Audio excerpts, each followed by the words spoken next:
You're listening to Financial Advisor Marketing, the best show on the planet for financial advisors who want to get more clients without all the stress. You're about to get the real scoop on everything from lead generation to closing the deal.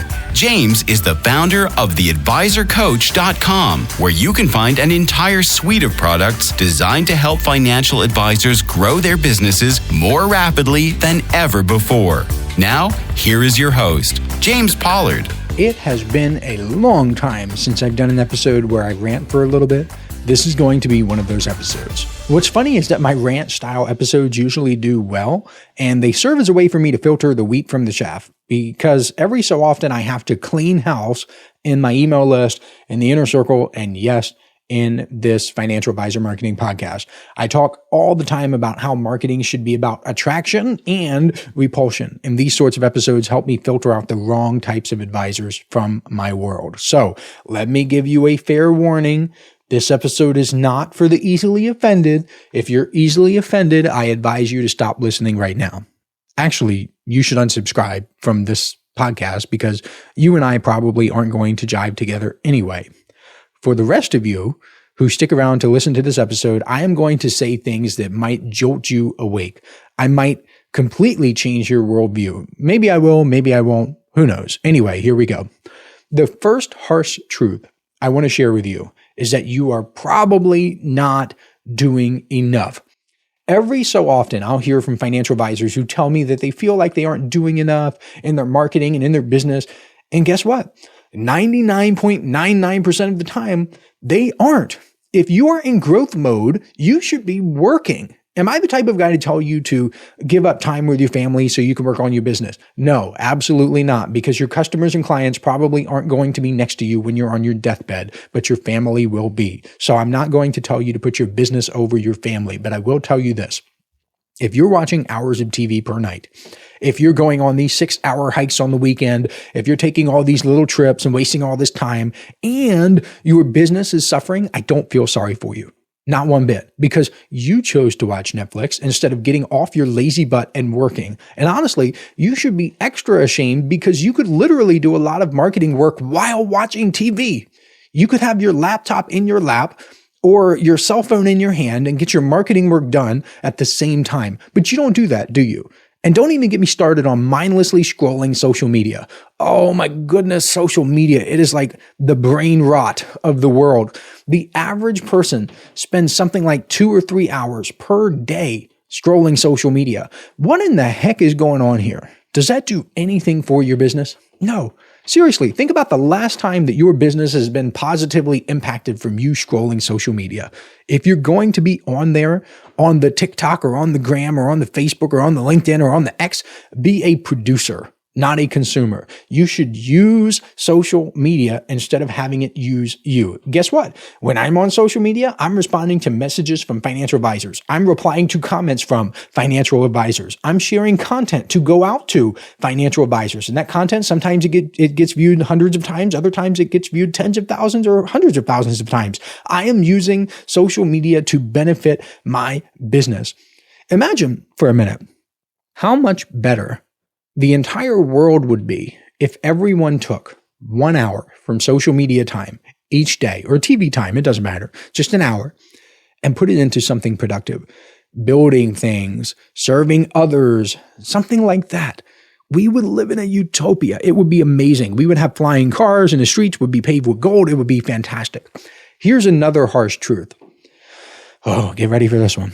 Mental toughness is one of the most criminally underrated aspects of business success I have ever seen. Back in 2023, I started tweaking a lot of marketing materials at The Advisor Coach to purposefully attract mentally tough financial advisors, and it worked really well. So in 2023 and early 2024, I attracted some of the best financial advisors I've ever met in my entire life and in the business. They are awesome people. So I am sure I made the right move by leaning into mental toughness, but I must confess, forgive me for I have sinned. I haven't been doing it as much in the past 6 months or so. And I'll be 100% honest with you. I'll tell you, I have felt the effects because I've had a few mentally weak financial advisors slip through the cracks, and it is completely my fault, 100% my responsibility. I accept both responsibility and accountability for it. As of today, I'm tightening the reins again, baby, because it is remarkable to see the difference between a mentality of a financial advisor who is just tough as nails versus the mentality of a financial advisor who is feeble and frail. Ooh, that kind of rhymed, didn't it? That was cool.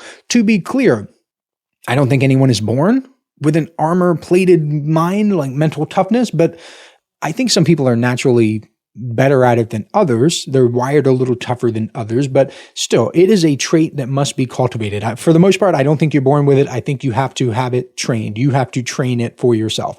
The word weak means liable to break or give way under pressure. That is the dictionary definition. If you look up weak, that is what it means. Running a business is pressure. That's all it is. You have pressure to perform, pressure to execute, pressure to do things. If you cannot handle pressure, then you are not going to have a good time in business. Sorry, not sorry. It is that simple. President Harry Truman had this saying, which I love. If you can't stand the heat, get out of the kitchen. And that is so true. Mental toughness means you will commit.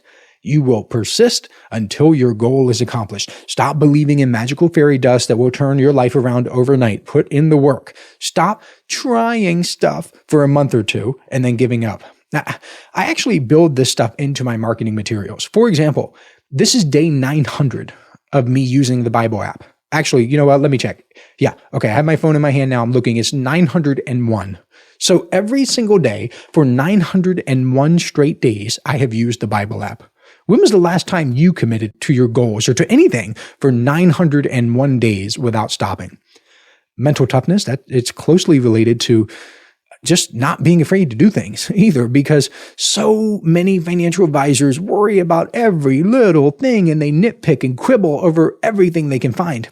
I was a guest on this podcast about mindset, and I'm not a mindset guy. I don't consider myself to be. Every so often I talk about mindset simply because it's a topic that needs to be addressed, but I don't posture myself as like a mindset guy. I was asked what I did when I felt afraid or felt hesitation or something like that. I don't remember the exact question, but it was something like that. And I remember feeling that I honestly did not know how to answer the question because I don't feel that. I have beaten the hesitation out of me. My soul doesn't hesitate anymore. And part of this is a Christian thing, because do you know what the most common phrase in the Bible is? Fear not.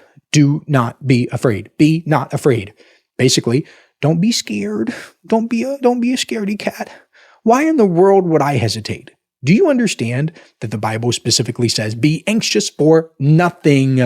Anxiety is not my problem. It's God's problem. 1 Peter says, cast all your anxiety on him because he cares for you. I don't even have to be anxious.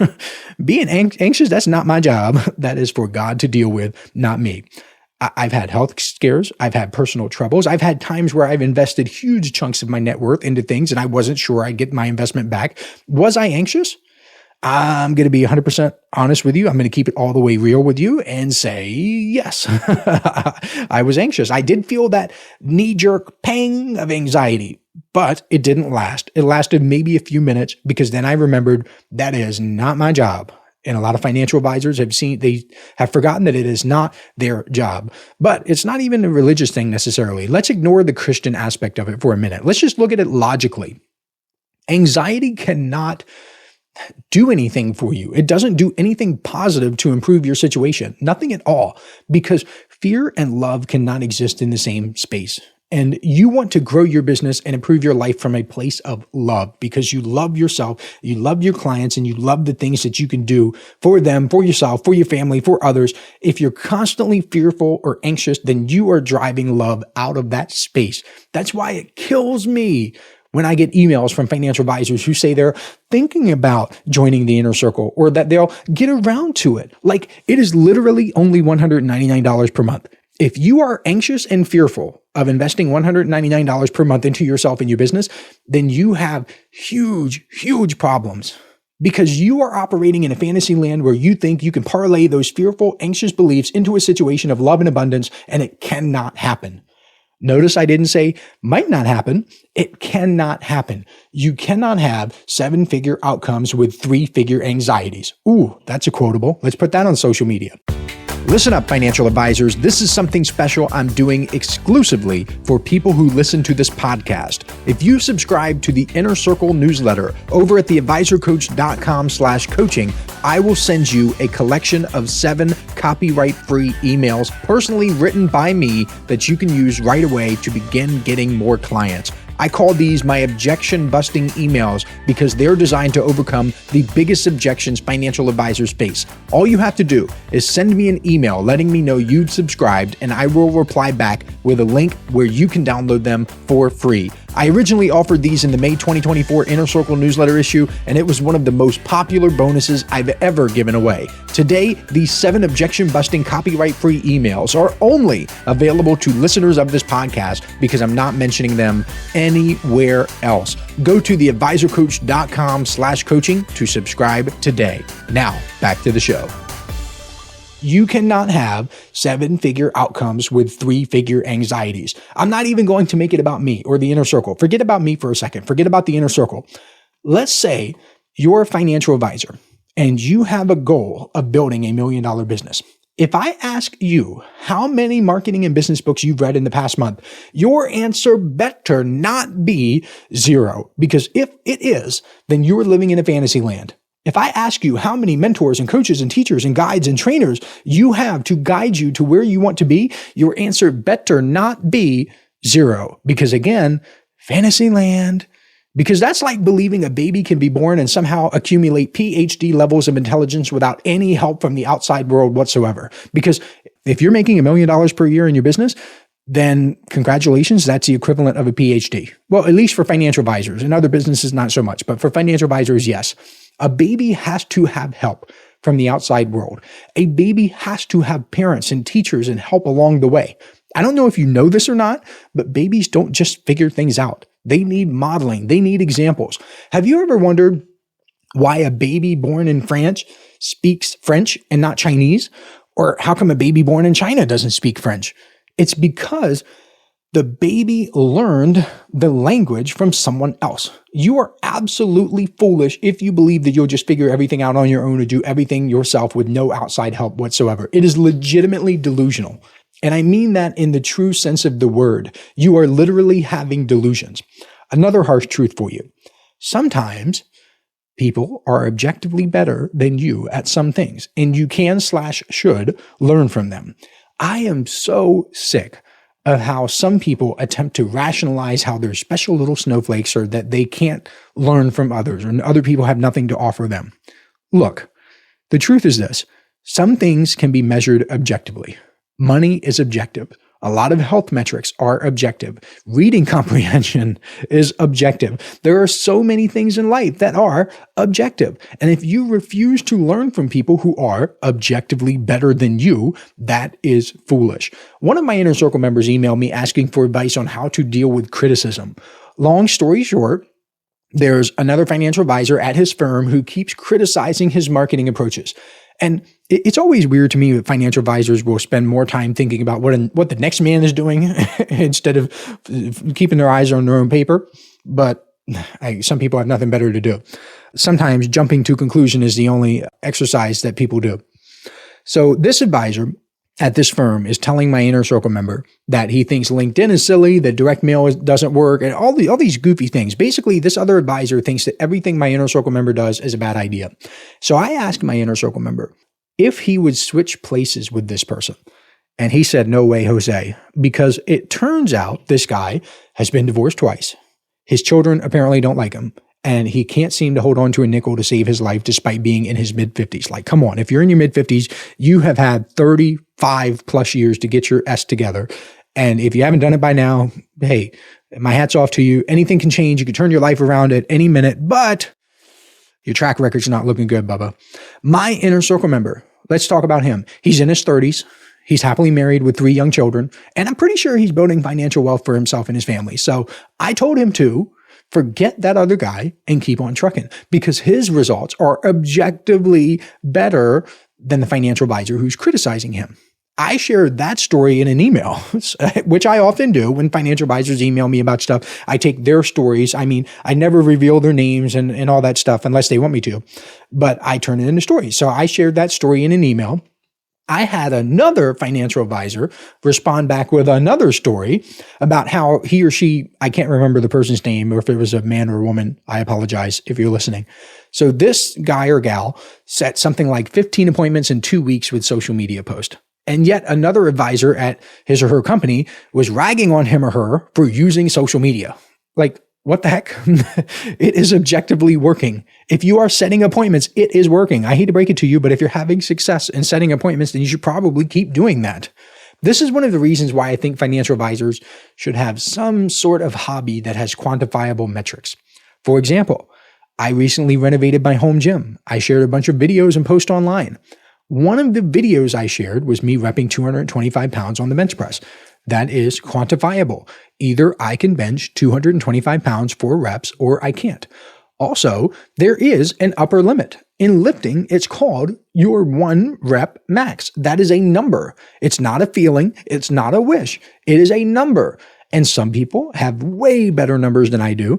It would be smart of me to learn from people who have better numbers than I do to see how I can improve my number. Another video I shared online from my new home gym was a video of me closing the Captains of Crush 2.5 gripper. I've mentioned this several times on the show, how I've hired a grip coach. I've been training my grip strength. One of my goals for 2025 is to close a Captains of Crush number 3 gripper. Only one American and only 6 people in the entire world did a certified close last year. The 2.5 is one step below the number 3. That is objective. You can either close it or you can't. There is no feeling. There is no wish. There is no kind of, sort of, maybe. It's either closed or it's not. Either the handles touch or they do not. And in the case of the 3, which I'm going for now, only one American, completed a certified close in 2024. Here's something crazy. A few people got butthurt when I shared those videos. I even had one Inner Circle member comment on the video of me closing a 2.5. Please cancel my subscription. I don't want to pay for feats of strength. This is straight up level 10 weirdo behavior to me. And I cracked up when I read that for 3 reasons. Reason number 1, I've never discussed any feats of strength in the Inner Circle newsletter, aka the thing he was actually paying for. He wasn't paying for LinkedIn. Reason number 2 is this is going to be one of those offensive things. So here we go. I've discovered that only hyper insecure men get butthurt about someone sharing feats of strength. Not that it was necessarily, whatever. I'll save that story for another day. Reason 3 is my post about my recently renovated home gym, about the bench, about grip strength. Those videos and those posts have made me more money than 95% of all the other stuff I post on LinkedIn.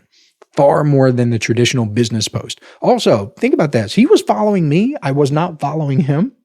Something to think about. Maybe I know a little something. And maybe this advisor could have learned something by paying attention instead of walking away from something valuable. He could have looked at what was happening and he could have been objective about it. And he could have realized, maybe these posts objectively work better. I mean, come on. I allow financial advisors to leave the Inner Circle anytime for any reason, including this. But this was a classic case of cutting off your nose to spite your face. His knee-jerk reaction to me sharing something that 1, has nothing to do with the newsletter, 2, is personally profitable to me, and 3, might have taught him a marketing lesson or 2, is precisely why he's going to remain stuck right where he is.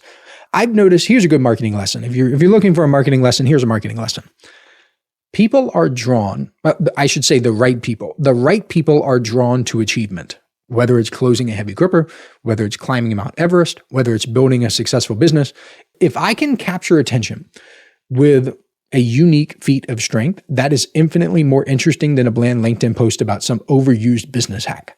The only people who don't like seeing other people experience success are unsuccessful people.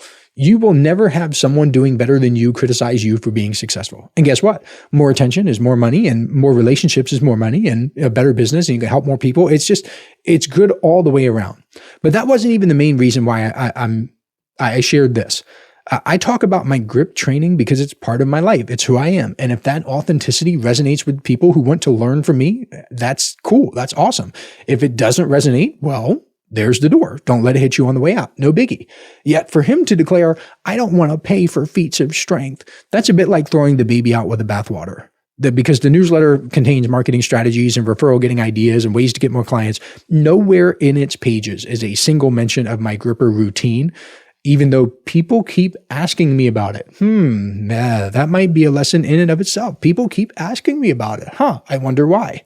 If something is working, then you should lean into it.